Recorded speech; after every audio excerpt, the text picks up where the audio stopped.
अब उत्तर प्रदेश का हम रुख करेंगे, जहां बटुकों के सम्मान पर मचे घमासान के बीच आज विधानसभा में उत्तर प्रदेश के मुख्यमंत्री योगी आदित्यनाथ का संबोधन होगा। और ऐसे में सबकी नजरें तो इस बात पर लगी हुई हैं कि सीएम योगी अपने भाषण में क्या कहेंगे।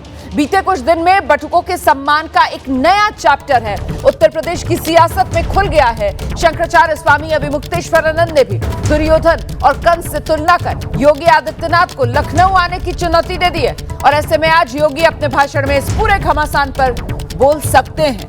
क्या बोलेंगे, इसी पर नजर है। खास बात यह है कि योगी के भाषण के दौरान पिछली बार दोनों डिप्टी सीएम मौजूद नहीं थे, लेकिन इस बार दोनों डिप्टी सीएम मौजूद रहेंगे।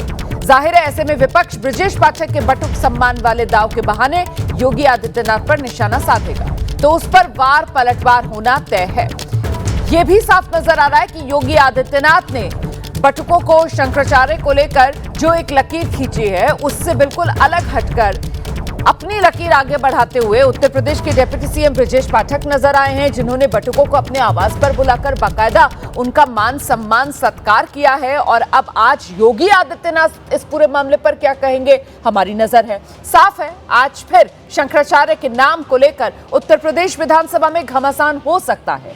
अगर देखा जाए तो इस वक्त उत्तर प्रदेश की राजनीति की धुरी बने हुए हैं हिंदू धर्म के सर्वोच्च गुरु शंकराचार्य स्वामी अभिमुक्तेश्वरानंद। ऐसा लग रहा है कि प्रदेश की पॉलिटिक्स उन्हीं के इर्द गिर्द घूम रही है। पिछले महीने मौनी अमावस्या के दिन हुए विवाद के बाद से शंकराचार्य ने सीएम योगी आदित्यनाथ के खिलाफ मोर्चा खोल रखा है, और वहीं सीएम योगी आदित्यनाथ भी शंकराचार्य के खिलाफ जमकर बरस रहे हैं। योगी वर्सेस शंकराचार्य के इस एपिसोड में ब्रजेश पाठक एक नया ट्विस्ट लेकर आए, जिसने सियासी तकरार को और ज्यादा बढ़ा दिया है।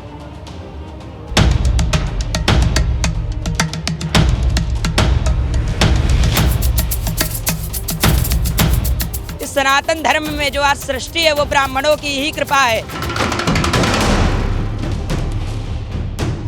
विप्र प्रसादात मम राम नामम, जिस राम नाम को लेके आदमी तरता है वो विप्र की ही कृपा थी, ये ब्राह्मण की ही कृपा थी कि भगवान राम जी का नाम राम पड़ा।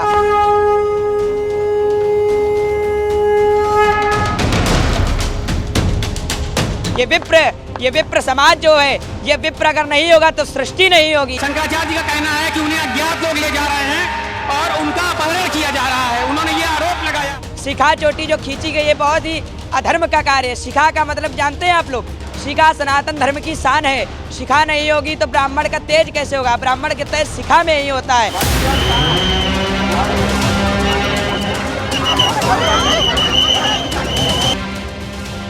जो आपने अभी अभी देखा और सुना वो उत्तर प्रदेश की पॉलिटिक्स में धर्म की हुंकार और अपमान के मुद्दे पर बुलंद होती आवाज का बस एक छोटा सा ट्रेलर भर है।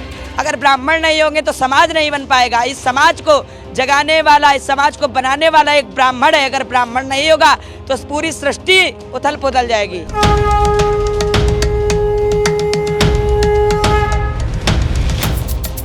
लेकिन यकीन मानिए, यूपी का बच्चा बच्चा समझ रहा है कि कैसे एक महीने के भीतर हिंदू धर्म को साधने के लिए यूपी के मुख्यमंत्री और उप मुख्यमंत्री के बीच ही विचारधारा में दो फाड़ दिखाई देने लगी है। कानून का शासन पालन करना भी जानते हैं, पालन करवाना भी जानते हैं, दोनों चीजों को एक साथ लागू करवाना जानते हैं।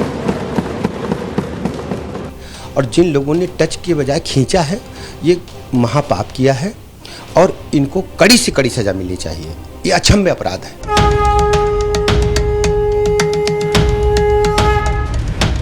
आपने जो सुना वो सिर्फ दो बयान भर नहीं है, बल्कि इन बयानों में उत्तर प्रदेश की धर्म वाली सियासत का पूरा सार छिपा है।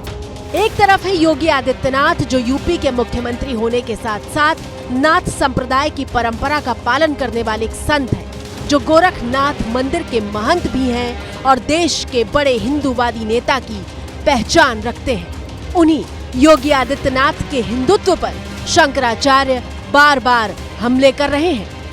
धीरे धीरे एक एक व्यक्ति बोलेगा कि आदित्यनाथ नाम का जो मुख्यमंत्री हुआ था वो अत्याचार की सीमा को पार कर गया था। गौ ब्राह्मण के ऊपर प्रहार कर रहा था, कंस और दुर्योधन जैसा काम कर रहा था।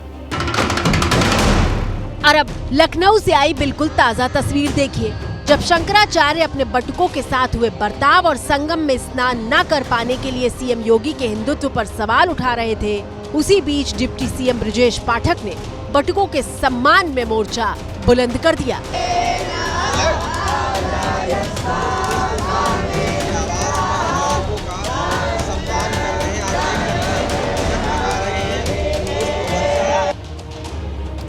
अब ये जो सियासी खींचतान है, इसके पीछे 2027 का आने वाला घमासान है। यही वजह है कि एक बार फिर उत्तर प्रदेश की पॉलिटिक्स में बटुक विवाद जिंदा हो गया है। ब्रजेश पाठक ने बटुकों को आवास पर बुलाया, सम्मानित किया, तो विपक्ष ने सरकार पर हमलों की बौछार कर दी। इस सियासी रस्साकशी को कई जानकार सत्ता पक्ष बनाम विपक्ष की लड़ाई मान रहे हैं, तो कुछ जानकार इसे बीजेपी के भीतर की उथल पुथल बता रहे हैं। लेकिन सच तो ये है कि फिलहाल ये विवाद लंबा खिंचता नजर आ रहा है।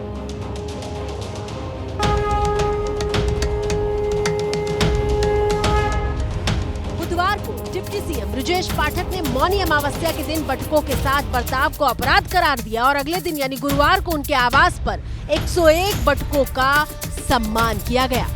आपने भी दो शब्द बोल करके समाज में एक जो रोष था या समाज में अलगाववाद था, लग रहा था कि ये जो सनातन परंपरा का अपमान हुआ है उसके लिए दो शब्द बोला है, तो इससे एक ऐसा अच्छा मैसेज गया, समाज को अच्छा मैसेज मिला।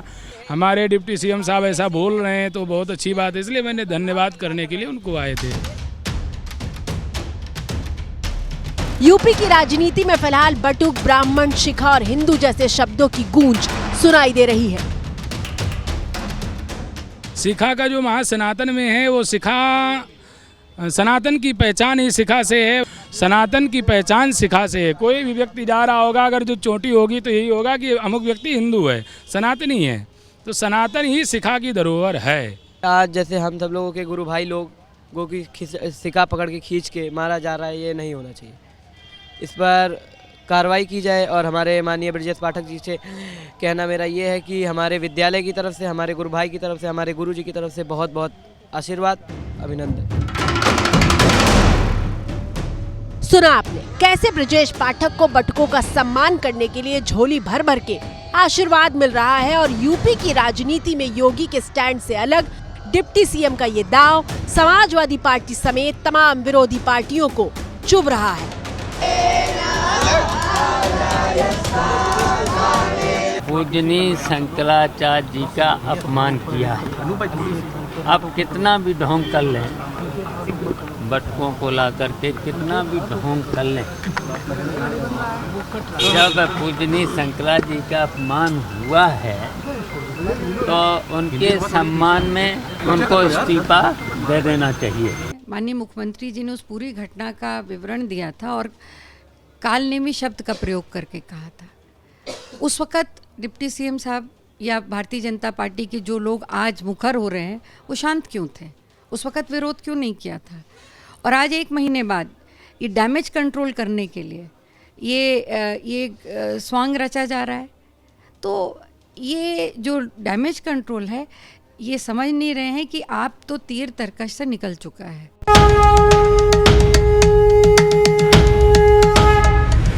अब समझिए कि शंकराचार्य के मुद्दे पर एक ट्विस्ट और टर्न क्यों दिखाई दे रहे हैं। दरअसल अखिलेश यादव की तैयारी शंकराचार्य के जरिए हिंदू वोट बैंक में सेंध लगाने की है और बीजेपी के रणनीतिकारी अच्छी तरीके से समझ गए हैं कि हिंदू वोट टूटा तो फिर सत्ता की हैट्रिक आसान नहीं रहने वाली है। कि इसी रणनीति के तहत डिप्टी सीएम केशव प्रसाद मौर्य को लगाया गया था ताकि वो शंकराचार्य विवाद में डैमेज कंट्रोल कर सके। उनसे यही चरणों में प्रार्थना करेंगे, हम उनका सम्मान करते हैं। प्रयागराज के माघ मेले में आए, उनका हृदय से स्वागत करते हैं।